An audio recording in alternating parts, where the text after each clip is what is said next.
자, 오늘은 23장을 보죠. 자, 10절. 자, 같이 읽어보겠습니다. 시작. 하나님은 내가 발 한 번 옮기는 것을 다 알고 계실 터이니 나를 시험해 보시면 내게 흠이 없다는 것을 아실 수 있으련마. 네, 유명한 말씀이죠. 우리가 개역개정에는 오직 그가 나를 아시나니 그가 나를 단련하신 후에는 내가 정금같이 나아가리라. 찬양도 있어요. 계속해서 10번을 넘게 지금 계속 논쟁을 하는 거예요. 욥이 친구들과 만나서 위로받지 못하고 논쟁과 비판과 비난 속에서 이 고통의 시간들을 계속해서 보내고 있습니다. 그런데 또 한편으로는 욥이 그 고난과 시련 속에서도 하나님을 끊지 않습니다. 그게 이 성경에서 또 하나 비춰지는 하나의 빛이라고 볼 수 있습니다. 고난과 시련 속에서도 주님과의 관계를 끊지 않아요. 물론 보여지는 현상은 욥이 하나님을 끊지 않는 것처럼 보이지만 또 뒤집어 보면 하나님이 끊임없이 욥으로 하여금 갈등과 많은 어려운 생각들이 있지만 하나님을 또 놓지 않도록 그렇게 하나님께서 이끌어 가시는 숨겨진 하나님의 손길을 또 볼 수가 있습니다. 여기서 우리가 좀 중요한 것은 하나님은 아신다는 거예요. 다 아신다. 다 알고 계셔요. 다 압니다. 성도님들이 각자 마음가짐을 가지고 하나님 앞에 나아가는 그 모습들 하나님 다 아십니다. 그 수고를 아십니다. 하나님은 사람의 마음속 깊은 곳까지도 다 아시는 분이에요.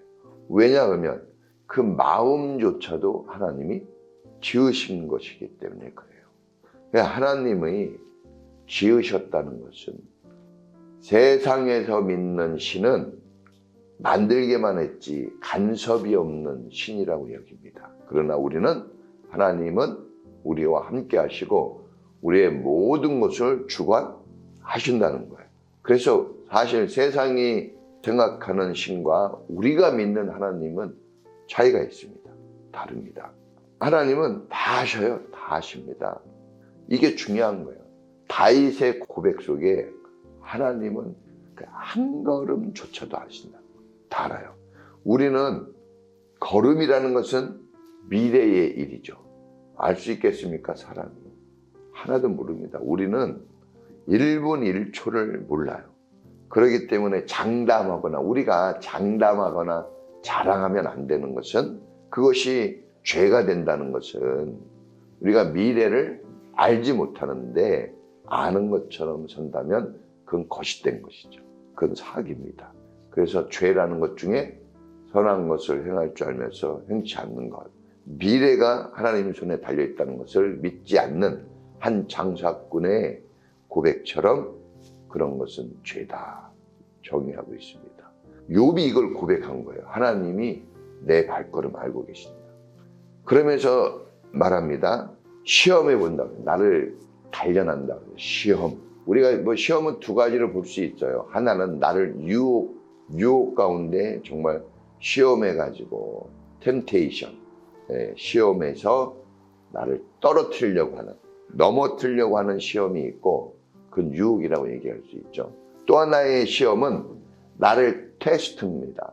테스트에서 더 높고 좋은 경지로 올려주고자 하는 게 목적이에요. 그래서 우리 인생에 시험이 있는 것은 너무 고통스럽게 여길 필요는 없어요.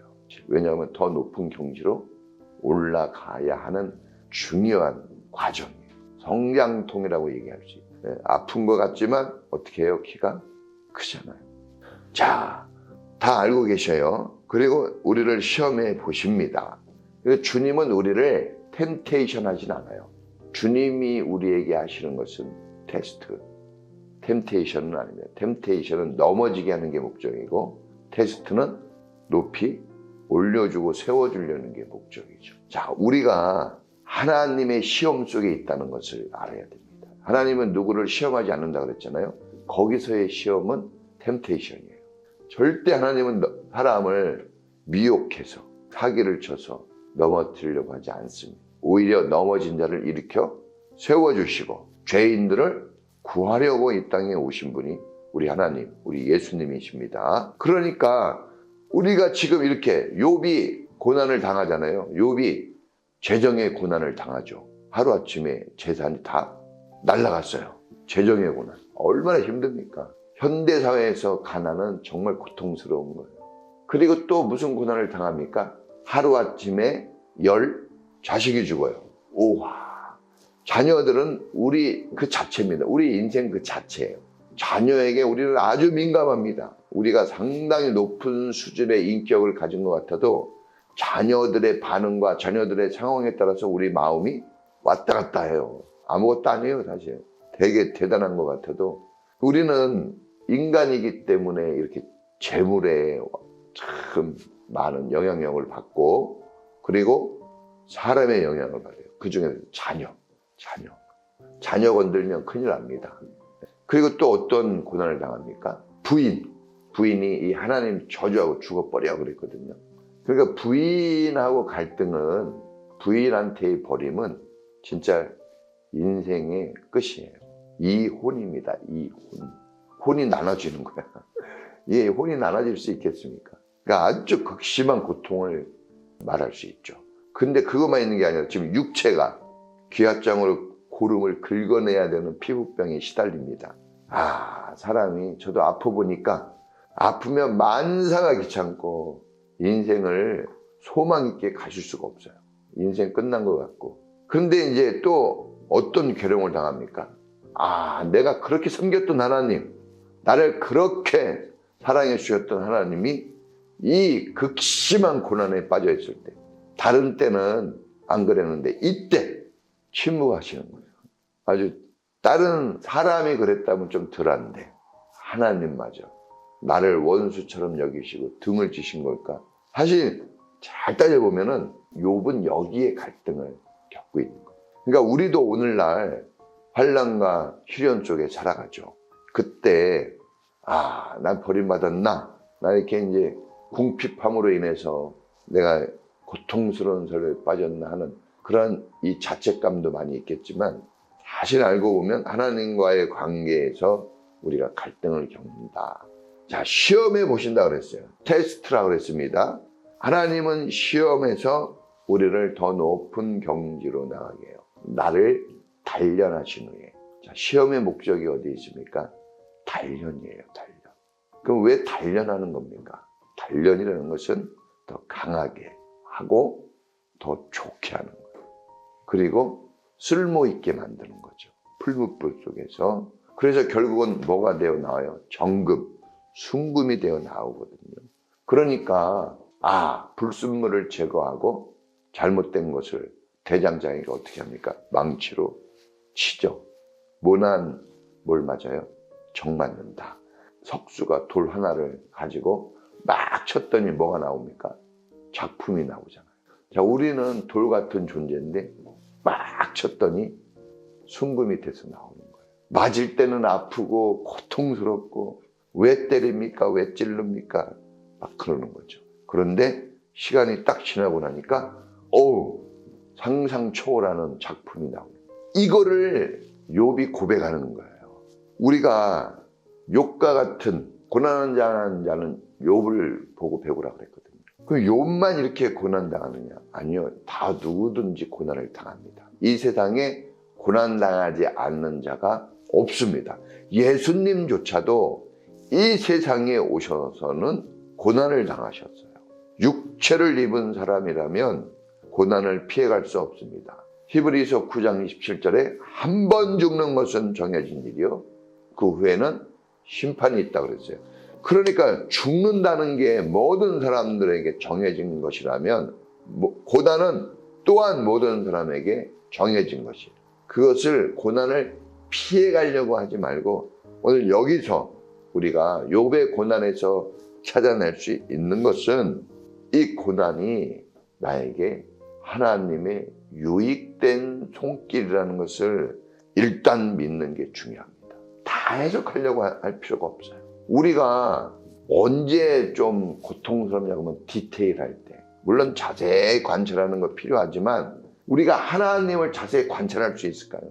우리는 못합니다. 하나님이 우리를 자세히 관찰할 수는 있어도 우리가 하나님을 관찰하기는 어려워요. 부모님이 자녀들을 잘 관찰해서 도와주기는 쉬워도 자녀들이 부모를 관찰해서 도와주기는 어려운 거예요.